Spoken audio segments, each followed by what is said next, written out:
آج مجھے ایک بیماری کی طرف توجہ دلانی ہے جو دل کی بیماری ہے، اور یہ ایسی خطرناک بیماری ہے، ایسی بھیانک بیماری ہے، اگرچہ اس کو بیماری سمجھو یا گناہ سمجھو یا تباہ و برباد کر دینے والی کوئی عادت سمجھو، اور یہ بیماری کسی ایک میں نہیں بلکہ ہر ایک میں ہو سکتی ہے۔ ارے امت کے مردوں میں بھی ہو سکتی ہے، امت کی عورتوں میں بھی ہو سکتی ہے، امت کے جوانوں میں بھی ہو سکتی ہے، امت کے بوڑھوں میں بھی ہو سکتی ہے، شہر کے رہنے والوں میں بھی ہو سکتی ہے، دیہات کے رہنے والوں میں بھی ہو سکتی ہے، عوام میں بھی ہو سکتی ہے، اور علماء میں بھی ہو سکتی ہے، اور یہاں تک میں کہوں گا یہ ایسی بیماری ہے جو بچوں میں بھی ہو سکتی ہے۔ آج ایک بیماری کی طرف آپ کو توجہ دلانا چاہتا ہوں، اس بیماری کو شریعت کی زبان میں، اس تباہ و برباد کر دینے والی عادت کو شریعت کی زبان میں حسد کہتے ہیں۔ حسد کے معنی کیا ہے؟ کسی کی ترقی کو دیکھ کر جلنا،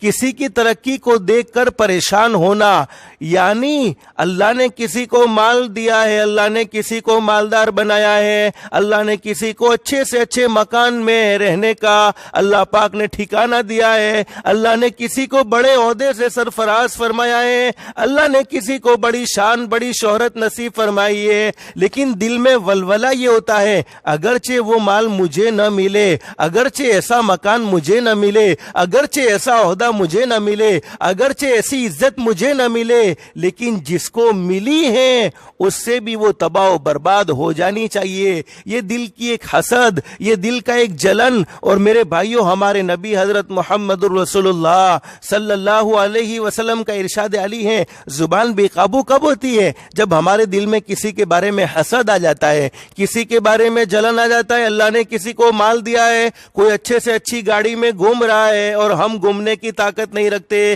اور سامنے والے سے جل رہے ہیں، پڑوسی اچھا مکان بنا رہا ہے، اس کو حلال کمائی سے، اس کی اپنی حلال کمائی سے وہ اچھے سے اچھے گھر میں رہ رہا ہے، لیکن دوسرا ایک پڑوسی جس کے پاس ہے کچھ نہیں لیکن جلتا ہے، تو اس کے مکان کو آگ تو لگا سکتا نہیں ہے، اس کے مکان کو گرا تو سکتا نہیں ہے، اس کے پاس طاقت ہوتی تو وہ بھی کر گزرتا، لیکن کیا کرتا ہے؟ پھر زبان سے اس کی برائیاں کرتا ہے، زبان سے اس کی غیبت کرتا ہے، زبان سے اس کی چغلی کرتا ہے، یہاں تک کہ طرح طرح کے الزام لگاتا ہے۔ لیکن میرے بھائیو، حدیث پاک میں نبی کریم صلی اللہ علیہ وسلم نے ارشاد فرمایا، میری امت پر قیامت کے قریب ایک زمانہ ایسا آنے والا ہے کہ صبح میں آدمی مومن ہوگا، لیکن جب شام کو موت آئے گی تو جنازہ کافر کا اٹھ رہا ہوگا، اور شام کو آدمی مومن ہوگا لیکن جب صبح میں موت آئے گی تو جنازہ کافر کا اٹھ رہا ہوگا۔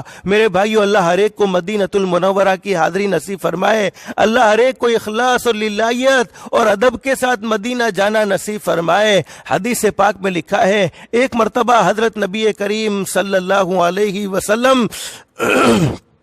مسجد نبوی کی دیوار سے ٹیک لگا کر بیٹھے ہوئے ہیں اور آپ کی آنکھوں سے مسلسل آنسو جاری ہیں۔ حضرت ابو ہریرہ رضی اللہ تعالیٰ عنہ، جو حضرت نبی کریم صلی اللہ علیہ وسلم سے سچی محبت کرنے والے، جب تک ماں زندہ تھی ماں کی خدمت کرتے رہے، ماں کی دعائیں لیتے رہے، لیکن جب ماں دنیا سے چلی گئی، حضرت نبی کریم صلی اللہ علیہ وسلم کی خدمت میں رہتے تھے اور حضرت نبی کریم صلی اللہ علیہ وسلم کی مبارک زبان سے حدیثوں کو سنتے تھے، جمع کرتے تھے اور امت تک پہنچاتے تھے۔ حضرت ابو ہریرہ رضی اللہ تعالیٰ عنہ فرماتے، میں نے میرے محبوب کو روتے ہوئے دیکھا، مسجد نبوی کی دیوار سے ٹیک لگا کر بیٹھے ہوئے ہیں اور میرے محبوب کی آنکھوں میں مسلسل آنسو جاری ہیں۔ ہمارے نبی حضرت محمد رسول اللہ صلی اللہ علیہ وسلم کو روتے ہوئے دیکھ کر حضرت ابو ہریرہ رضی اللہ تعالیٰ عنہ قریب میں تشریف لائے اور فرمائے، میرے محبوب، میرے ماں باپ آپ پر قربان، آخر آپ رو کیوں رہے ہیں؟ کون سے غم نے آپ کو پریشان کیا ہے؟ کون سی مصیبت نے آپ کو رلایا ہے؟ اب سرکار مدینہ حضرت محمد رسول اللہ صلی اللہ علیہ وسلم نے ارشاد فرمایا، ابو ہریرہ میں روتا اس لیے ہوں کہ ابھی جبریل امین علیہ السلام جو وحی لانے والے فرشتے ہیں وہ میرے پاس آئے اور جبریل امین نے مجھے بڑی عجیب بات بتائی کہ امت کے بہت سے لوگ ایسے ہوں ہوں گے۔ جبریل امین نے فرمایا میرے محبوب آپ کی امت کے بہت سے لوگ ایسے ہوں گے جو پیدا ہوتے ہی مسلمان کے گھر میں پیدا ہوئے ہوں گے، ایمان والے کے گھر میں پیدا ہوئے ہوں گے، جنہوں نے ماں کی گود سے کلمہ پڑھا ہوگا، لیکن کچھ گناہوں کی نحوست یہ ہوگی کہ مرنے سے پہلے ان سے کلمے کو چھین لیا جائے گا۔ ہمارے نبی فرماتے ابو ہریرہ میں روتا اس لیے ہوں کہ میرے جس امتی نے ماں کی گود سے کلمہ پڑھا ہوگا، اللہ حفاظت فرمائے اگر موت کے وقت اس سے کلمے کو چھین لیا گیا اور اس کے بارے میں جہنم کا فیصلہ ہوا تو یہ محمد کیسے برداشت کرے گا صلی اللہ علیہ وسلم۔ میرے بھائیو ہمارے نبی کو تو ہم سے محبت تھی، اس لیے ہمارے نبی کو ہماری ہر وقت فکر رہی ہے، ہر وقت ہمارے نبی حضرت محمد رسول اللہ صلی اللہ علیہ وسلم نے ہماری ہدایت کے لیے، ہماری کامیابی کے لیے ہر وقت دعائیں مانگی ہے۔ میرے بھائیو ان گناہوں میں سے ایک گناہ حسد بھی ہے۔ ایک حدیث میں فرمایا نبی کریم صلی اللہ علیہ وسلم نے ایک دل میں دو چیزیں جمع نہیں ہو سکتی، ایک دل میں دو چیزیں جمع نہیں ہو سکتی، ایک دل میں ایمان اور حسد۔ جس دل میں ایمان ہے اس دل میں کسی کے بارے میں جلن نہیں ہے، اس دل میں کسی کے بارے میں حسد نہیں ہے، اس دل میں کسی کے بارے میں دشمنی نہیں ہے، اور جس دل میں کسی کے بارے میں دشمنی ہے، کسی کے بارے میں جلن ہے، کسی کے بارے میں حسد ہے، اس دل میں ایمان نہیں ہے۔ اور میرے بھائیوں علماء جانتے ہیں، میری محترمہ مائیں اور بہنیں، اللہ ہم سب کو عمل کی توفیق نصیب فرمائے۔ حدیث پاک میں فرمایا نبی کریم صلی اللہ علیہ وسلم نے قلوب المؤمنین عرش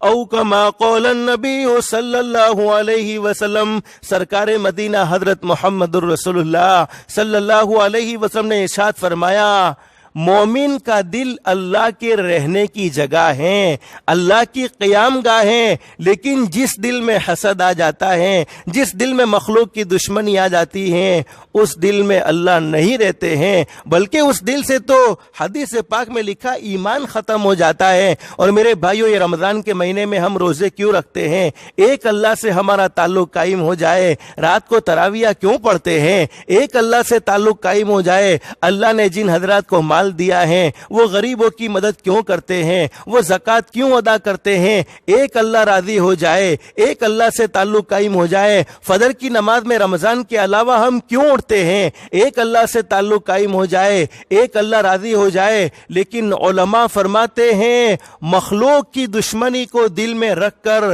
حسد کو دل میں رکھ کر، جلن کو دل میں رکھ کر ساری زندگی عبادت میں گزر جائے گی، ساری زندگی محنت کرنے میں گزر جائے گی، لیکن اللہ سے تعلق قائم ہونے والا نہیں ہے۔ اس لیے کہ جس کے دل میں مخلوق کی دشمنی ہوتی ہے اس کے دل میں ہرگز اللہ کی محبت نہیں آ سکتی ہے۔ اللہ ہم سب کے دل کو مخلوق کی دشمنی سے پاک اور صاف فرما دے۔ اور حدیث پاک میں کیا فرمایا نبی کریم صلی اللہ علیہ وسلم نے؟ حسد نیک اعمال کو ایسے تباہ و برباد کر دیتا ہے، حسد نیک اعمال کو ایسے جلا کر رکھ دیتا ہے۔ اب حسد کا ترجمہ میں نے ایک مرتبہ آپ کو سمجھا دیا، کسی سے جلنا، کسی کی دشمنی رکھنا، کسی کی نعمت کو دیکھ کر دل میں پریشان ہونا، اگرچہ وہ نعمت ہم کو نہ ملے لیکن شریعت نے اس بات کی اجازت دی ہے۔ جیسے ایک آدمی کو اللہ نے مالدار بنایا،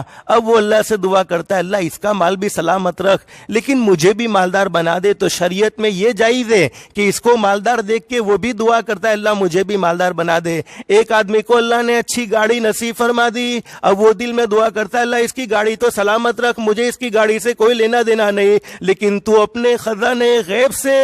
مجھے بھی گاڑی خریدنے کی طاقت نصیب فرما دے۔ یہ شریعت میں جائز ہے، اس میں کوئی گناہ نہیں ہے۔ ایک آدمی ہر چیز میں اس بات کو دیکھ لینا ہے۔ حسد تو کہتے اس کو ہیں، ایک آدمی آدمی کو اللہ نے عزت نصیب فرمائی ہے, لوگوں میں ایک مقام ہے اس کا, لوگوں میں اس کی ایک شان ہے, اب وہ اللہ سے دعا کرتا ہے اللہ اس کی شان تو سلامت رکھ لیکن مجھے بھی عزت نصیب فرما دے. تو شریعت میں یہ حسد نہیں ہے. حسد کہتے اس کو ہے کہ سامنے والے کی جس سے وہ جلتا ہے اس سے وہ نعمت کو ختم کرنے کی دعائیں کرتا ہے, نعمت کو ختم کرنے کی دعائیں کرتا ہے اور دل میں جلتا رہتا ہے. تو میں حدیث پاک کیا بیان فرما رہا تھا, ہمارے نبی حضرت محمد الرسول اللہ صلی اللہ علیہ وسلم نے ارشاد